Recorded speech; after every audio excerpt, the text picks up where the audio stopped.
தமிழ்நாடு விளையாட்டு மேம்பாட்டு ஆணையம் சார்பில் காஞ்சிபுரம் மாவட்டம் சார்பில் கோடைக்கால விளையாட்டு பயிற்சி முகாமில் பங்கேற்ற 444 வீரர்களுக்கு சான்றிதழ் வழங்கி காஞ்சிபுரம் எம்எல்ஏ எழிலரசன் வாழ்த்துரை வழங்கினார்.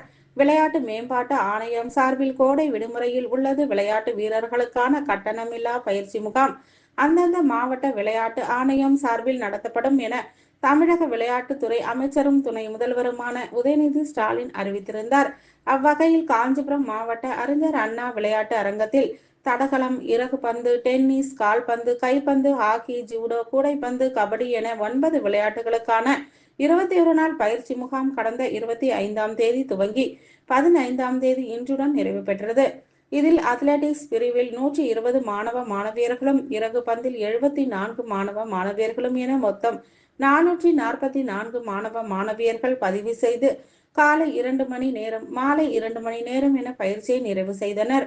நிறைவு செய்த மாணவர்களுக்கான சான்றிதழ் வழங்கும் விழா மாவட்ட விளையாட்டு வளாகத்தில் உள்ள உள் விளையாட்டு அரங்கில் மாவட்ட விளையாட்டு அலுவலர் தலைமையில் நடைபெற்றது.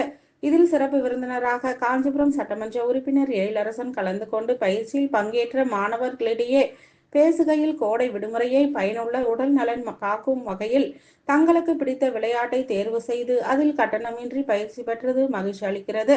மேலும் இதற்கு உறுதுணையாக இருந்த பெற்றோர்களுக்கு முதல் நன்றியை தெரிவிப்பதாகவும், தமிழக அரசின் பயிற்சிகளை முறையாக மேற்கொண்டு சிறந்த விளையாட்டு வீரர் உள்ளதாக உருவாக்கி பெற்றோரின் கனவை நினைவாக்க வேண்டும் என வாழ்த்துரை வழங்கி பயிற்சி குறித்த மாணவர்களிடம் நேரில் சென்று கேட்டறிந்தார். இதனைத் தொடர்ந்து அனைவருக்கும் நற்சான்றிதழ் வழங்கி வாழ்த்துக்களை தெரிவித்தார்.